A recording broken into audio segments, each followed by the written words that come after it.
Hello, everyone, and welcome to our webinar on simplifying progress monitoring using goal attainment scaling. My name is Leanne Young, and I'm Chief Academic Officer and co-founder of ASCD Student Growth Center. We provide professional learning and software to support schools and districts in their efforts to improve outcomes for students who have disabilities and other students who are needing additional support. I've muted everyone on the call, but you are welcome to, at any point, unmute yourself to ask a question or to make a comment.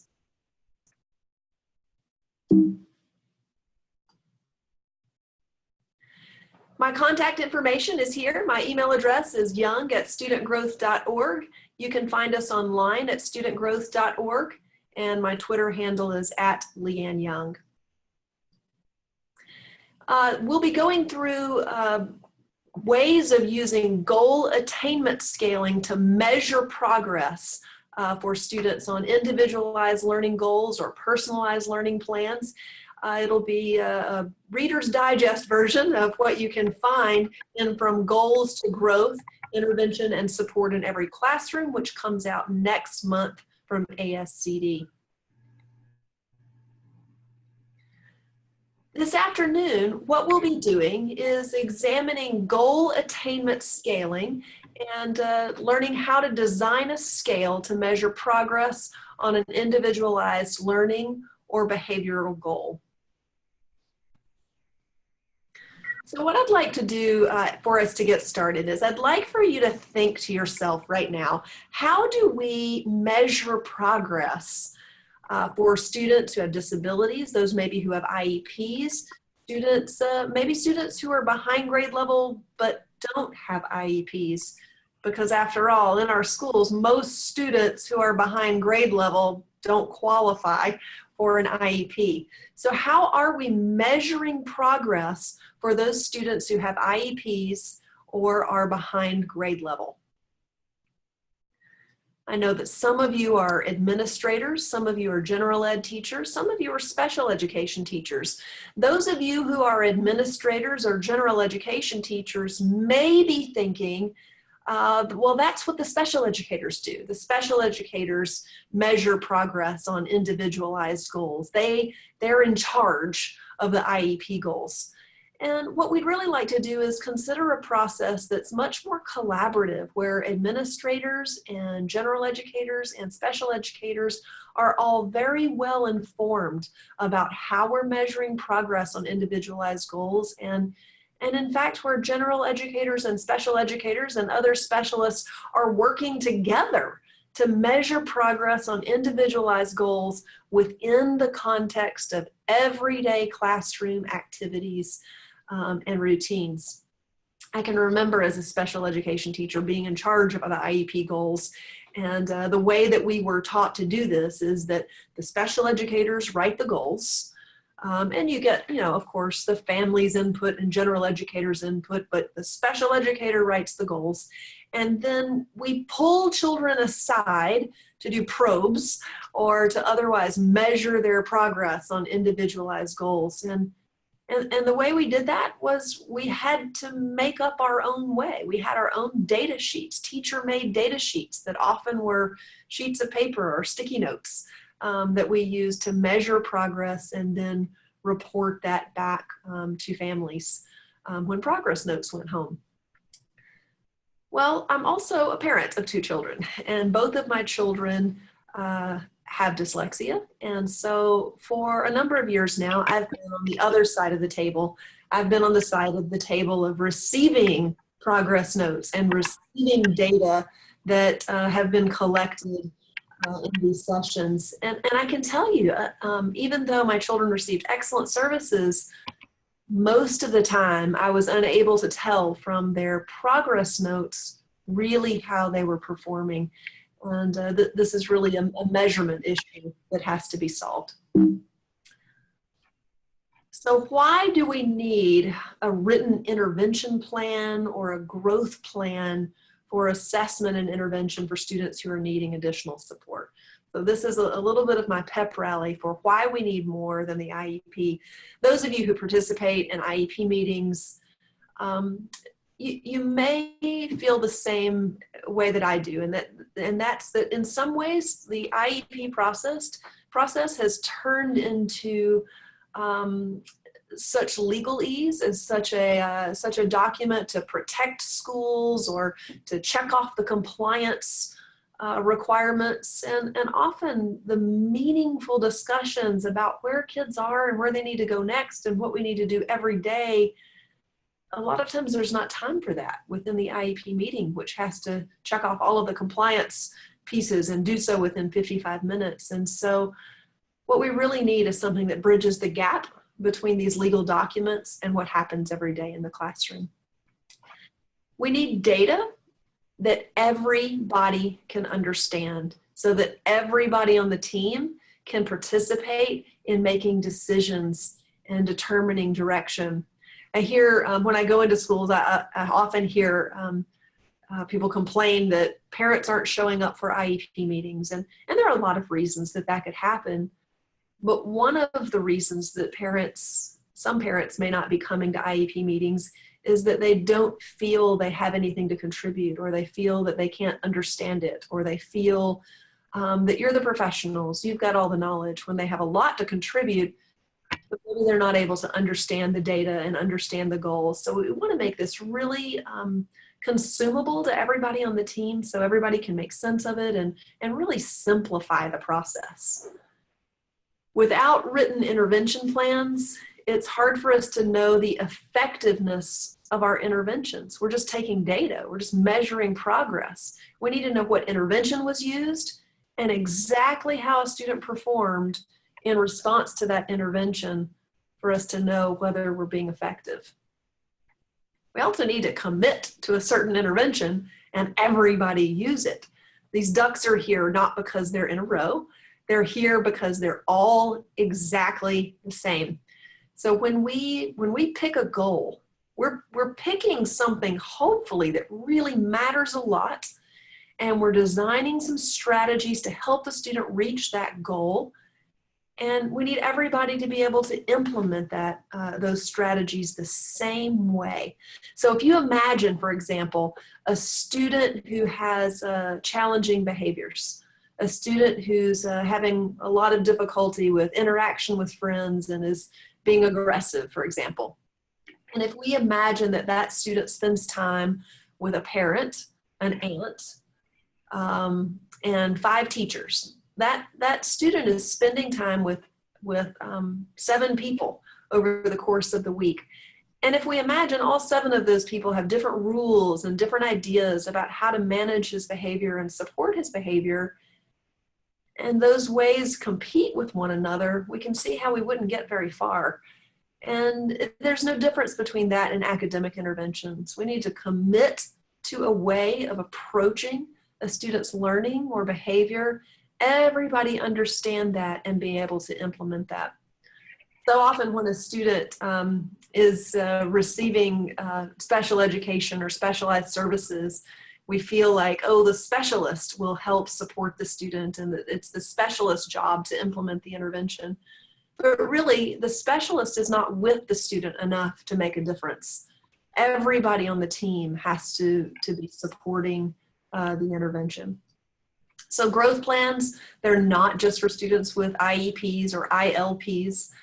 They're for students who are English learners and having difficulty with academics across the curriculum for a period of time. Just for students who are receiving response to instruction and intervention. And for students who are, as we might say, instructional casualties. Can you identify students in your school who are behind grade level, but they don't have a disability? Well, in fact, because of the way normal distribution works, because of the way population statistics work, there are more students who are struggling and don't have a disability than there are students who are struggling and do have a disability. So if you're in a high school, you can probably identify students who are reading behind grade level, or they're missing 4th grade math skills, or they're missing skills from a long time ago they should have gotten, but they somehow missed out and are behind grade level, but they don't have a disability.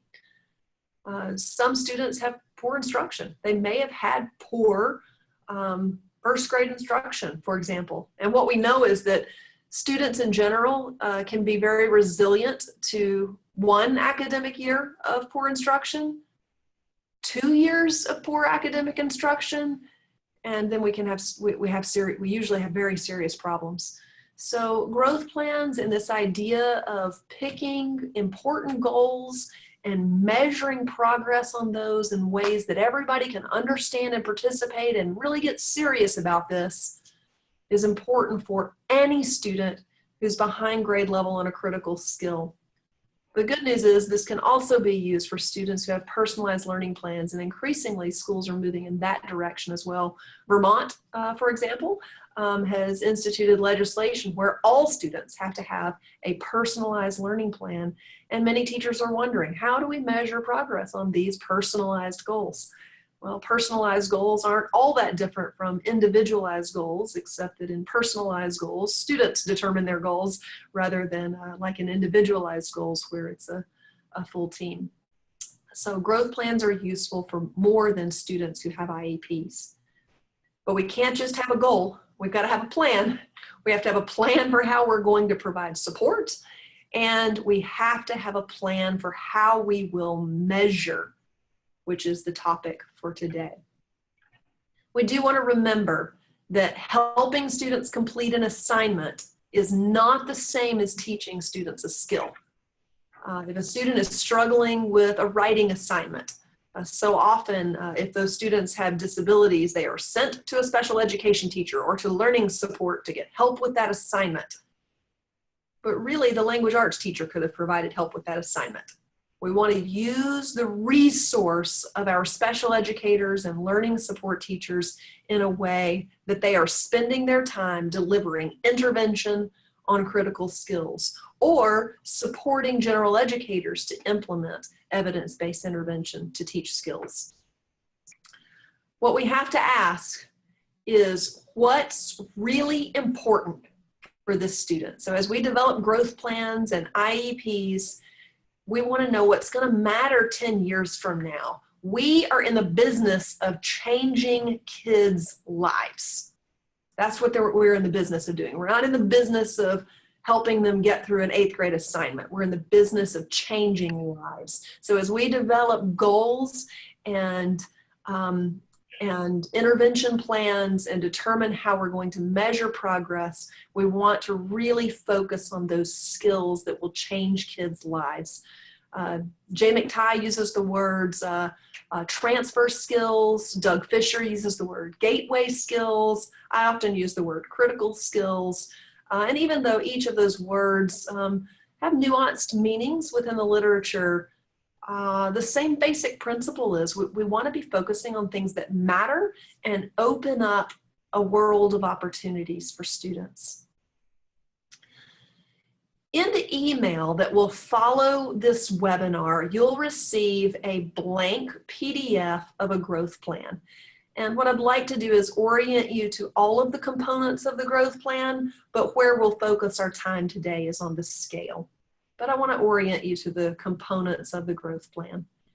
On the growth plan, there is an annual goal, and it should be something that matters. It should be something that's achievable for this student. It should be something that's relevant to their everyday life now and across the curriculum and across time. One thing I did learn, I was a professor at University of Kentucky in the area of special education for almost 15 years, and you've all heard of SMART goals. Everybody's heard of SMART goals. I wrote an article on SMART goals years ago, and what I learned in my years of working with schools and with graduate students and undergraduate students is giving the SMART acronym does not lead to SMART goals. So I learned it doesn't work. And so there are better ways for approaching high quality goal writing. And a lot of that hinges on understanding your measure first. You got to pick something that matters, and then you've got to know how you're going to measure it before you can write a really high quality goal. So the goal goes here, but it's not the first step in the process. That's where the goal goes. Down here is where individualized strategies go. We can put strategies the student will use, strategies the adults will use, any accommodations, modifications that we use. But we do want to write the details of the strategies that we use on a plan so that everybody can use those strategies. Here are the times where you want to measure progress. And I'll explain this in greater detail in just a bit, but the idea is, earlier, remember when I mentioned that we used to pull students aside to see how they're performing on their IEP goals? We don't really want to do that. We want to measure how they're performing on their IEP goals or other individualized or personalized goals within the context of what they are already doing every day. We want to measure it within general education classrooms and in natural settings. Home can be a setting. I can remember years ago working with a speech and language pathologist in Alabama, where I was working as a special educator. And this speech therapist, Julie, worked in a public school that required that she pull students to the speech therapy closet, well, the speech therapy room, but a very small room. So we joked that it was the speech therapy closet. And she pulled students to the speech therapy closet to work on speech therapy or to work on articulation skills usually. And what she found was that students would progress and they would do better. But then when they went back to their classrooms and their everyday environments, they spoke the same way they did before they entered speech therapy. They weren't able to generalize or transfer that skill to everyday life. And so we want to be able to measure how students are performing during everyday classroom activities and routines. I mean, in a lot of ways, it doesn't matter if a student ever does something with a special educator or in a learning support room or a resource room. What matters is can that skill be used elsewhere? So in this way, in this approach to growth planning or intervention planning, we identify multiple settings where we want to see progress, and we create a matrix for collecting data that I'll explain in a bit. So we want to select a skill that matters, settings where we want to see it happen, and then we write our scale of measurement. So what I'd like for you to do, before I explain the goal attainment scaling process, I'd like to give you just a couple of minutes, and I'd like for you to think of a student. I'd like for you to think of a student. The student does not have to have an IEP, but can. But a student who's behind grade level right now on a skill, identify that skill and where you'd like to see that student's skills improve. It can be a behavior or it can be a learning outcome. And don't worry about phrasing it as a goal. It could be something as simple as the student has a lot of social anxiety, and I'd like for the student to feel comfortable interacting. I'd like for her to initiate interaction with her friends more often.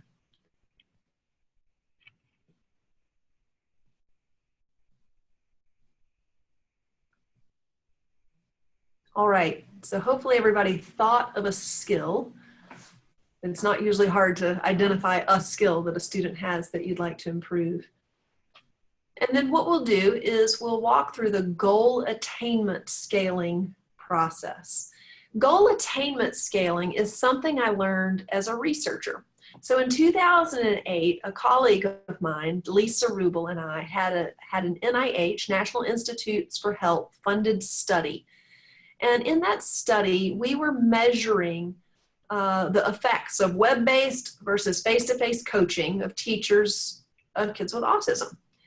And as we measured their outcomes, we did use a number of standardized measures, but we set goals with the students' team in the area of social development, communication, and behavior. And each of those goals were individualized and measured using goal attainment scaling. And as we went through this process, it was so simple. to develop a goal attainment scale. Sure, the first time I did it, it took a little bit of time to learn the skill. But as we did this, I realized this is not a process that should be reserved for research.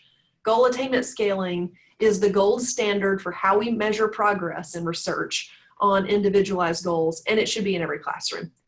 So, so goal attainment scaling is what I subsequently incorporated in the growth planning process, and what we'll talk about now.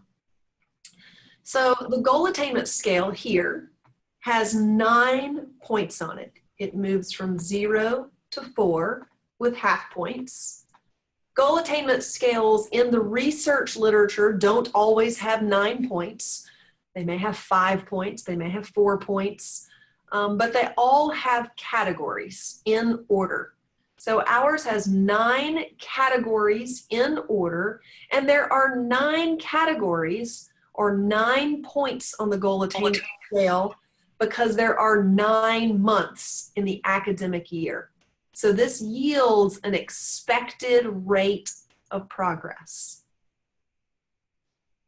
The 0 is baseline. So when we're writing the goal, the 0 is what the student is able to do right now. So for this one, this is a goal where Carmen will write paragraphs with fewer errors and conventions of writing. And right now she's making at least 3 errors per paragraph. That's a rate. So the baseline 0 is 3 errors per paragraph. Then we set the goal. Where do we want Carmen to be by the end of a year? We want her to make 3 errors per 5 paragraphs or fewer. So we want to reduce her error rate. And then we come up with 3 points in between. Now, even though there are 9 points on the scale, on the ruler that we'll end up using for measuring progress, we only name every other point. This makes the task easy for teams because they're not having to come up with 9 increments of progress, but we still have 9 points on the ruler. So everybody here has surely completed a survey where there's a Likert scale, maybe a 7-point Likert scale, and every other number has a word attached to it, and you pick the number in between if you can't decide between 2. That's called anchoring in survey research, and it's how this scale works as well. It wouldn't matter if the numbers were 0 to 4 or 1 to 9, or if they were letters. The symbol doesn't really matter. I think you'll see how colors do enhance the scale. I've not seen colors used in the literature on goal attainment scaling, but it certainly enhances the data map that appears when we take data in this way, but you don't have to use colors. What's necessary is that you have a scale of categories in order.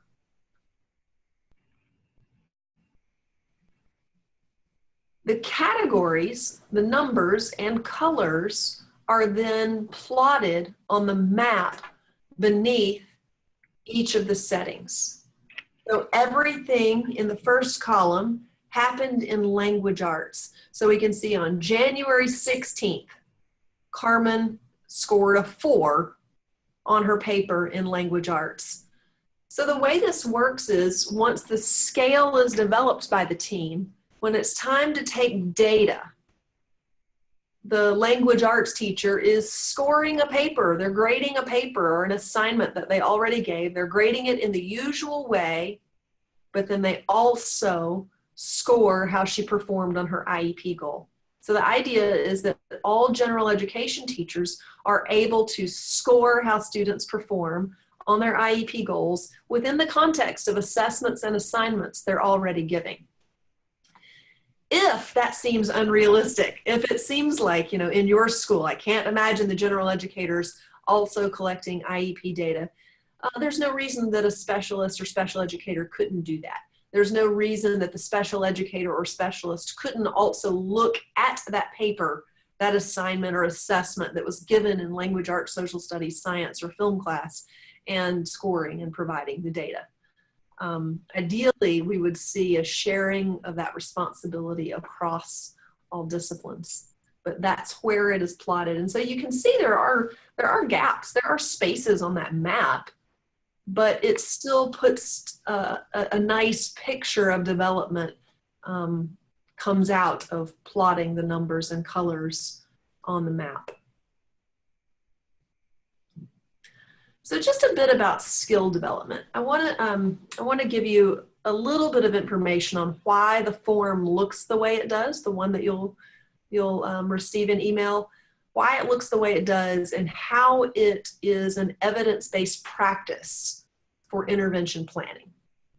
So this, as you can see, this comes from the 1970s that the authors first talked about this, and it's widely acknowledged that this is the process of skill development. And even though it comes from the special education literature, this is true for all skills, for all of us. This is true the first time you learn to multiply fractions. It's true the first time you learn to speak.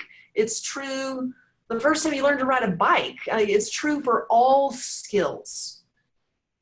Acquisition shows you have the capability. The very first time you did it, you demonstrated acquisition. So the very first time a student multiplies two fractions and gets it right, even if they got all the rest of them wrong, they demonstrated they can. The first time you pedaled your bike a few feet, even if you didn't get it the next few times, you demonstrated acquisition, that you got it. If you ever studied for something long enough to get through the test and you never had to demonstrate it again, all your teacher measured was acquisition, and frankly, might as well not have bothered, because the most important things, we want to get beyond acquisition. If all we care about is acquisition, we really shouldn't devote a lot of energy to it. We shouldn't really even be assessing if we don't, if we're not interested in something beyond that. Once we can do it over and over again, consistently, we demonstrated fluency. So once you could multiply all the fractions on the page, you demonstrated fluency. And not to get too involved with a conversation on grading right now, but it's really relevant here. When we think about how most tests are scored, which is percentage of items correct, you got 75% of the items correct. That's not really useful information. I want to know, what skill did I have? What skill did I demonstrate mastery of, and which ones do I need support of? But if a student got half of the problems right, that student demonstrated acquisition, just not fluency. And so we need to institute some skills to build fluency. And we need to be able to use that assessment diagnostically to figure out why. Was it the student didn't have stamina? Was it that the student just doesn't have fluency with that skill yet? It's not solidified. Was it, any number of things. We need to be able to figure out why that happened and be able to support a student to move from acquisition to fluency. Now, I don't know about you, but I took calculus in college, and I did fine. I got A's in calculus in college. I learned it. I got fluent with it. I did not maintain that skill. I no longer know how to do calculus. So I don't know, maybe you learned calculus in school and don't remember how to do it either, but I did not maintain the skill. For things that really matter, we want the skills to be maintained. For a lot of students, maintenance is difficult. Students gain fluency, especially students who have intellectual disabilities. They can gain fluency, but then not maintain it beyond the instructional period. So you want to learn how to multiply fractions. You want to get fluent at that. And you want, once the instruction on fraction multiplication is over, You still need to be able to remember to do that, because that is a skill that cuts across the curriculum and you need across time. You need it for future math classes. You need it for science class. You need it for everyday life. So we want the most important skills to be maintained. I did not remember how to do calculus procedures. But before we get down on calculus and say calculus is not important, there are many things I gained from calculus that are important and that I did maintain. I certainly gained intellectual agility. I gained stamina because calculus was hard and I needed to persist. Persistence in the face of something hard is a key factor in anyone's success. You all are successful in part because you persist when something's hard. You don't give up. You keep going and find a new solution. So the most important skills can be maintained. Generalization. This is when not only do you remember how to do it and you keep remembering how to do it, but you can do it in other contexts. Wouldn't it be great if students in 10th grade gain a real mastery of the conventions of writing, like punctuation and grammar? Wouldn't it be great if they used that in other classes? Wouldn't it be great if they used it on Facebook and in email? Generalization of our skills to multiple contexts is really important for the most critical skills. So let's go back to our form. The 4 represents acquisition. This is where we want the student to be by the end of a year. And when we're choosing that 4, we want to shoot high. We want it to be achievable, but we want to shoot high. You may have seen the court cases, Indra versus Douglas back in March, where Drew, who has autism, his family sued the Douglas County Board of Education because they felt like he hadn't made enough progress, and they felt like the school system didn't shoot high enough, and the school system was unable to show how he'd made progress adequately enough to satisfy the courts. So we want to document it and we want to shoot high. We want any goal that we set for a student to either be grade level. With intervention, most students can reach grade level, or we want it to be comparably rigorous. If a student is unable to reach grade level this academic year, we want that goal to be comparably difficult to what they would have, to what every student in the classroom is going for. So that's acquisition. That's the level we want it to happen. But the first time Carmen makes 3 errors per 5 paragraphs or fewer, we don't want to say the goal is met. It's not met just when she shows acquisition. We want to show fluency. We want to start to see lots of 4s on this page. We want to see everybody taking data and Carmen getting 4s over and over and over again. That shows fluency. We want to see maintenance. We want to see her maintain that 4 even after we stop providing intervention. We want to see her maintain that skill that she gained. And we want to see generalization. We want to see 4s in all of these columns showing that she generalized the skill to all of the classes. So that's why all of the components of the form are here. I did a study a few years back where I looked at whether changing, it was an IFSP form, so sort of IEP for younger children. But if we could change the form and embed certain prompts into the form, could we improve the quality of plans that teams developed? The quality of plans was pretty poor, and all of the research continues to show that continues to be the case for IEPs as well. But we wanted to examine if we changed the prompts that are in the form, could we improve the plans? And we found that we were able to. So including prompts into a form can improve the quality of the plan, and that's why we've systematically chosen all of the components of this form. So setting the scale for the goal attainment scale. In doing this, it is important that we remember that adding a number does not necessarily make a goal measurable. So just putting something will happen with 80% accuracy on the goal attainment scale does not automatically make it measurable. This is not measurable. Spencer will read each of the adult sight words for second grade with 75% accuracy. How do you read a word with 75% accuracy?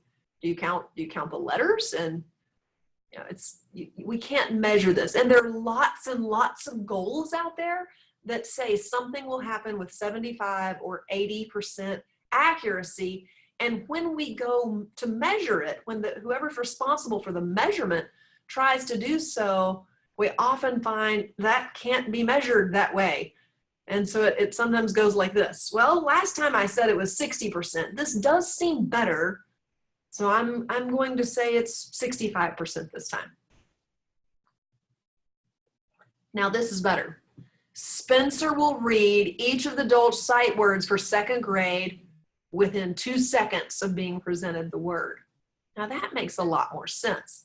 I mean, the other one, reading each of the adult sight words with 75% accuracy, some of you might have said, oh, well, what they meant was he would read 75% of the words accurately, but sight words aren't about accuracy only. A student could read every sight word accurately, but decode them and thus have no sight words. So within the measurement of reading sight words, there has to be an element of time, of latency. How quickly? The whole idea with sight words is to build automaticity with those on sight. So in case you're feeling bad about IEP goals that you've seen or written, I do want to share the worst IEP goal I've ever seen. And this was in 2017. So in 2017, this was a goal on an IEP. By annual review, student will utilize planning skills by creating a timeline to complete each step of a multi-step task in order to complete task in time provided, included using extended time he is allowed and self-monitor for correctness, using rubrics, checklists, and writing and calculator and math to check for accuracy of work before submitting for a grade on 9 out of 10 trials. It's, I don't know, it's like adding 9 out of 10 trials was supposed to make this measurable. And even though true, most IEP goals aren't this bad, there does seem to be a trend of trying to put everything but the kitchen sink, into the goals in order to cover everything. And what we're trying to accomplish with goal attainment scaling is to really simplify this, get back to what matters, the most important skills, and do those really, really well, rather than trying to fit everything into a goal. So while we're on this percentage accuracy, I want to bust a myth that's out there, that 80% equals mastery. So 80% is not a magic number of mastery. Sometimes 80% is not enough. I'm never going to write a goal that my children will cross the street safely 80% of the time. They're going to cross the street safely 100% of the time. So percent of time getting across the street safely is not the right question. The right question really, I think, would be, how much help do they need? Do they need me to grab their hands to get across the street? Do they need me just to put my hands out to stop them from crossing? Do they need me to say something? Do I need to say, guys, we're about to approach the the street. What do we need? Let's look both ways. Or do they need me to ask a question?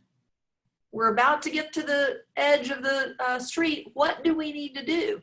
Or do they need a gesture? Or do they need nothing? That's the right measure. How much help do they need? That's the right measure for a lot of the learning and behavioral goals that we write. How much help does the student need? We want to be building independence. We have lots of rulers available to us. So that the example I just gave was level of assistance or level of independence. And we have many rulers. And what I'd like to do is now go through these rulers with you to show you how they can all be mapped onto the ruler of the goal attainment scale. So you can be thinking of that skill, the skill that you thought of earlier for the student in your school. And as I go through the rulers, be thinking about which one seems to make sense. Which one is the right choice for the skill that I chose? You'll find that there are sometimes options. You're like, oh, well, you know, I could do rate, or I could do level of assistance.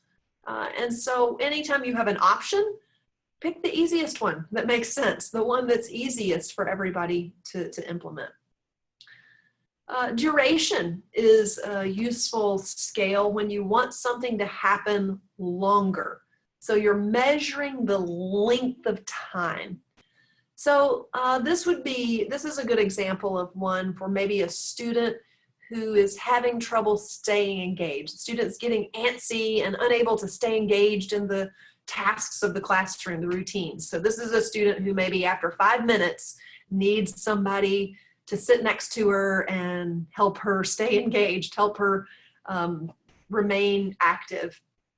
And we may say by the end of a year, we want this student to remain engaged as long as every student is expected to remain engaged, which is about 45 minutes. And we pick 3 points in between. So this is our measure. The team still does have to work on the growth plan and figure out how are we going to support the student to gain that skill. But this is how we would measure success. As a side note, often what happens is we find, oh, the student's having trouble engaging. Let's assign a one-on-one paraprofessional to help her stay engaged. And then the student never learns the skill. So, so we want to be thinking about our corresponding interventions that go with these scales as well.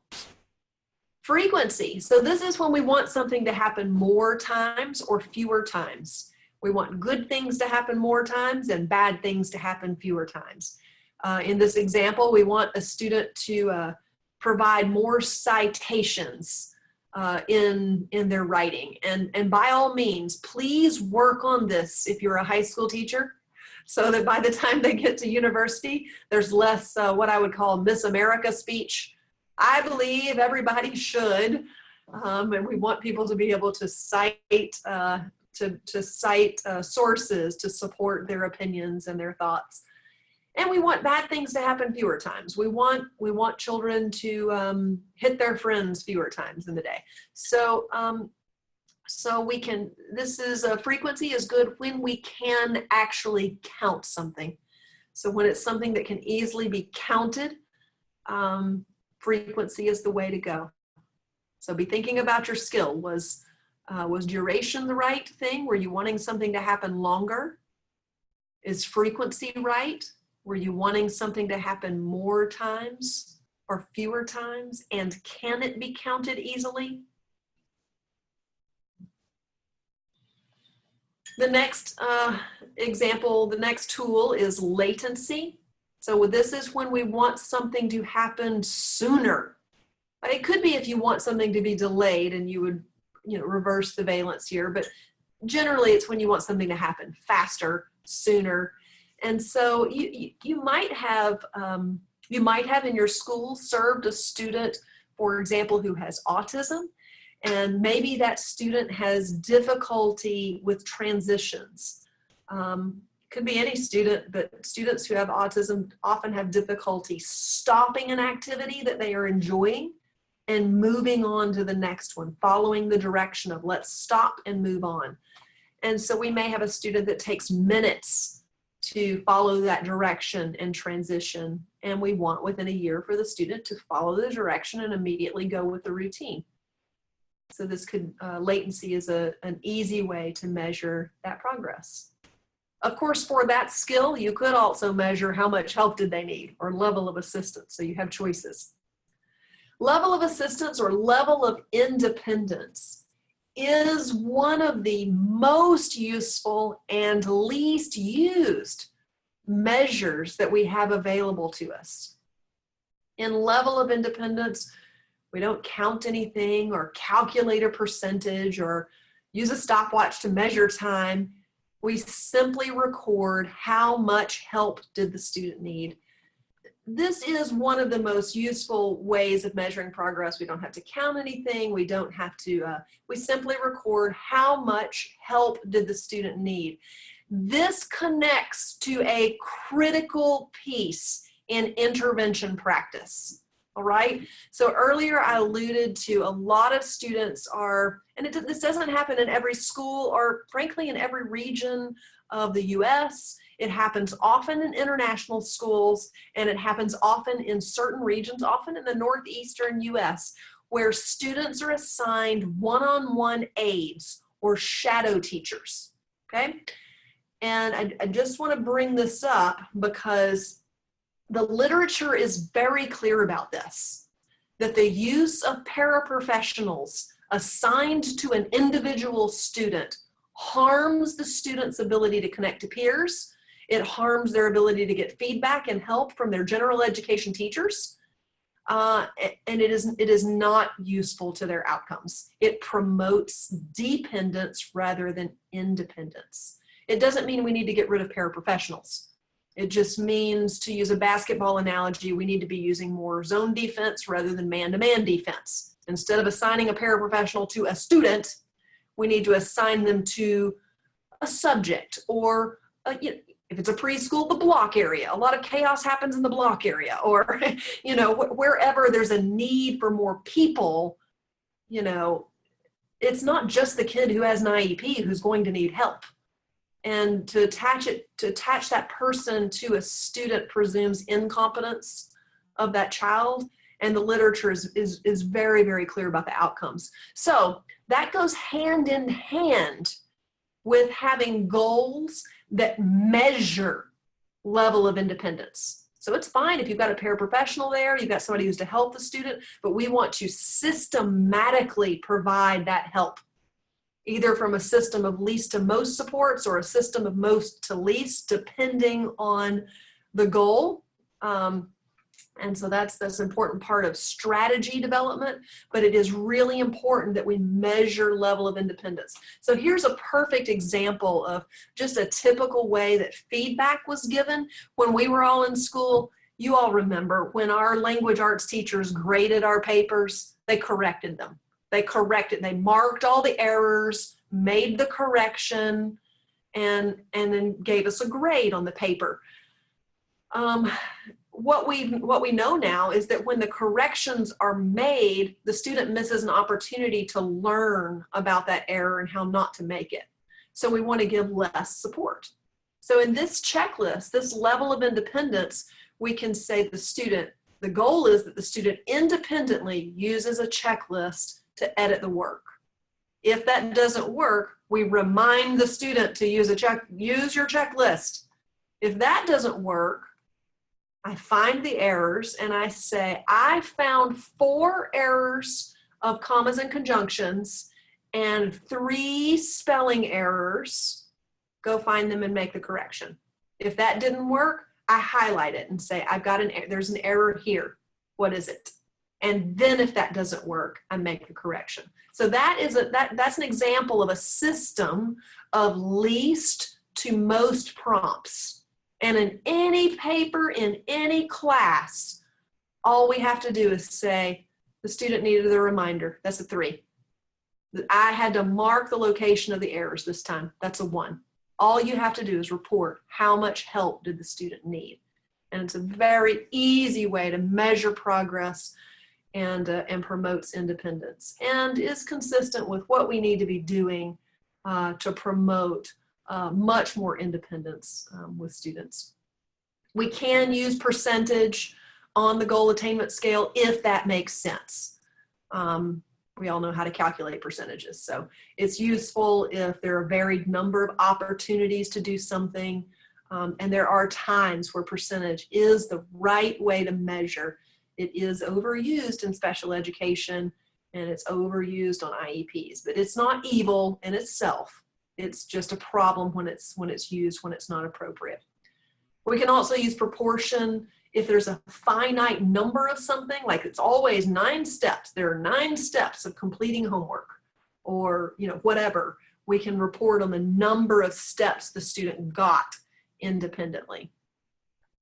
We can even use words. So when I ask people, some of the hardest things to measure progress on, I'm like, okay, think about intonation. You want students to use intonation when they're reading. You want them to use expression and intonation. How do you measure that?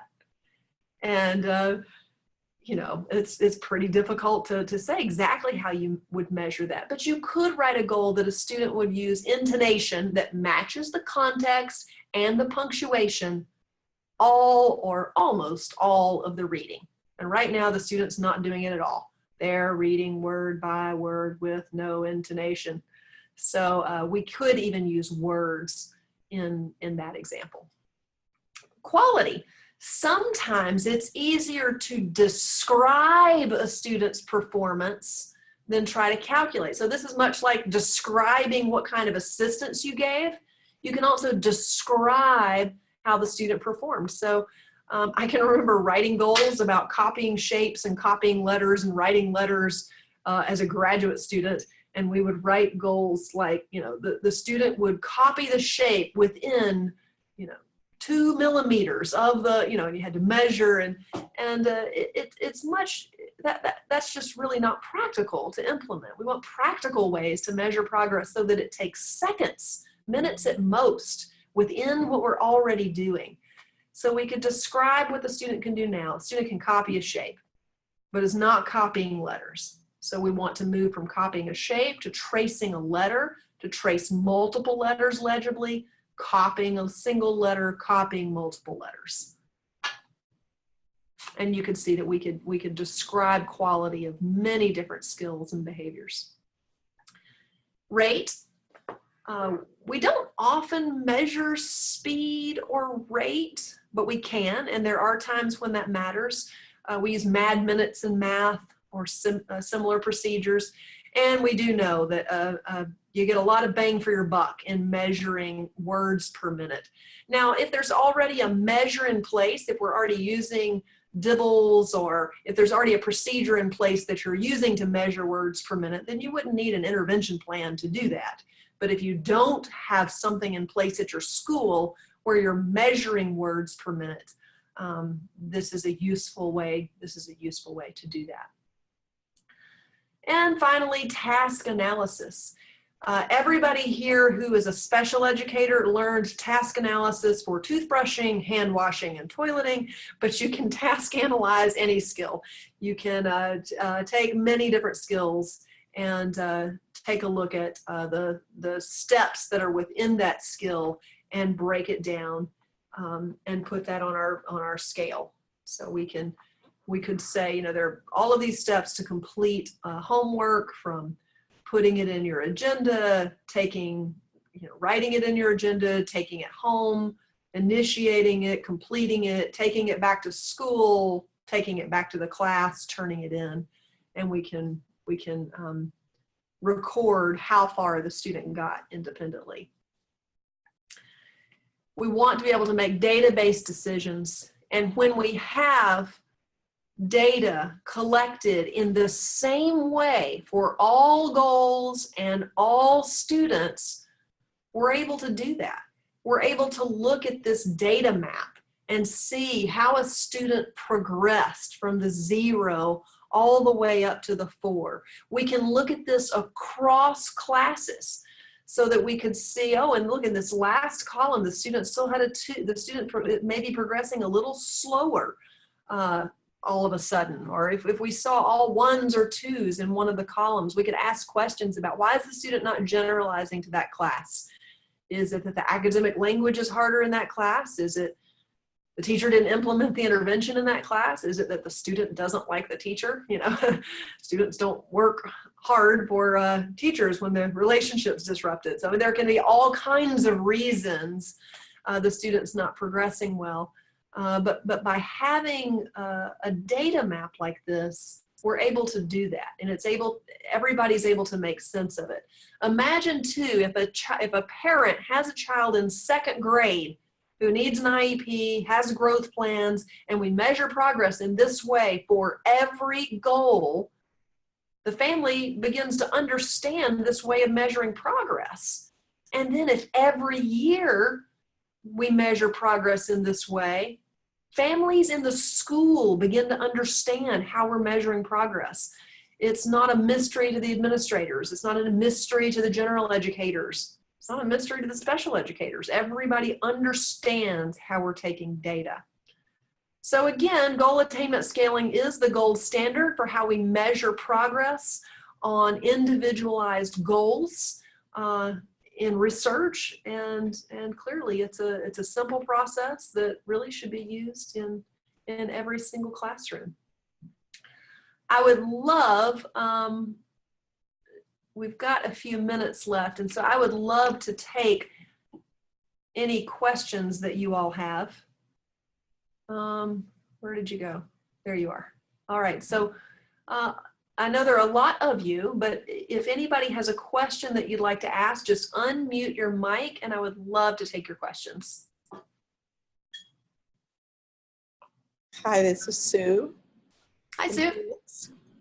I see us all writing goals, at least approaching this method, but where we fall apart, seems to me, is that we don't have any time or opportunity to be with each other to get us all on the same page, to review what exactly we were doing and how the child is responding. It's always on the fly. It's always not enough. And it's not going to happen. We spend a ton of time in meetings already. There aren't going to be any more meetings for us to have that opportunity. So we are not super consistent anywhere near where I would like to be based on what you said. Yeah, I understand. It is, ideally, it's not just a special educator using this method to measure and communicate in this way, although that is a start. It is a start just to measure progress and in the same way on goals for a school. But you are correct. I am leading us toward a more transdisciplinary process where everybody is a part of this and a part of the team, and communicating about how a student is performing. So, in the absence of meetings, online communications can be useful, but I would encourage leadership to be having data meetings, not only data meetings about students who have disabilities, but assessment data meetings to find out where are the holes, where are our students performing well, so that we can, improve instruction. So I don't know what can give. It sounds like you're really stretched thin, and it would take some tough conversations to figure out what can give, what can we give up, with kind of our North Star being, we're in the business of changing kids' lives.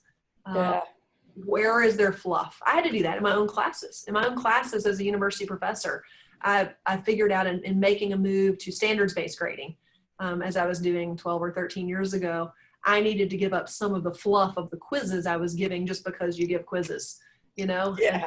And so, without knowing your school and having that conversation, I wouldn't be able to make a specific suggestion, but see where you can find some fluff, because this stuff's important. Well, yes. Yeah. The fluff isn't always things that us trench workers have any control over. Absolutely. I understand that.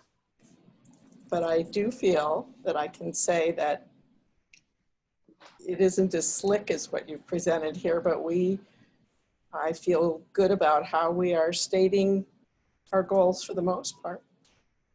Good. That's great. Does anyone else have a question you'd like answered? Hi there, Leanne. By the way, it's a great presentation. I really, really dug it. Thanks. I'm getting ready to do problem-based research on how UDL and differentiation and culturally responsive teaching improve student outcomes. So I could use this particular method for data research or to record my data, correct? Absolutely. It is a research methodology, and I'd be happy to send you an annotated bibliography on the use of it in research. It spans behavioral medicine, psychology, education, special education. So if you send me an email, then I'll be happy to send you that annotated bibliography that can get you started on how you would use it as a researcher. Oh yeah, that'd be great, because I'm doing this to actually finish my master's. And Yeah. oh, by the way, will we get a copy of the slides? Sure, I can send that in the email that we put out to you all as well. Yeah, that'd be perfect. Yeah, because I'm getting ready to do this problem-based research, and of course, a big part of it is data collection, and how are you going to interpret the data? And I'm like racking my brain, figuring out, okay, well, how am I have the whole timeline and everything done, and I'm like, okay, well, how am I going to figure this out? You know? So you can start your literature research now, and fortunately, we've got an annotated bibliography that will help you out. That sounds perfect. Thank you. Sure. Any other questions? Well, I know this was a very quick overview of goal attainment scaling, and clearly it's something we could spend a full day or 2 days working on with students you have. If you're in a district that would like to explore goal attainment scaling further and the development of growth plans further, I would love to support you on that journey. Again, my contact information is here.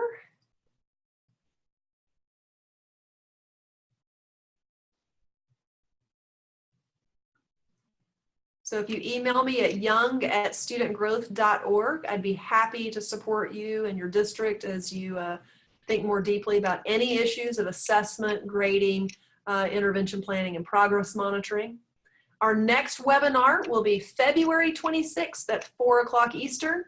This will be a conversation with Ken O'Connor on the basics of getting started with standards-based grading. So if you've dipped your toe in standards-based grading and would like to listen in on a conversation between me and Ken on our work with schools and what some of the basics are of standards-based grading, what it is, what it isn't, and some of the pieces that we suggest you take on first. And we'd love for you to sign up, and you can sign up at studentgrowth.org. Thank you all for joining today, and I hope to see you in a future webinar. Take care.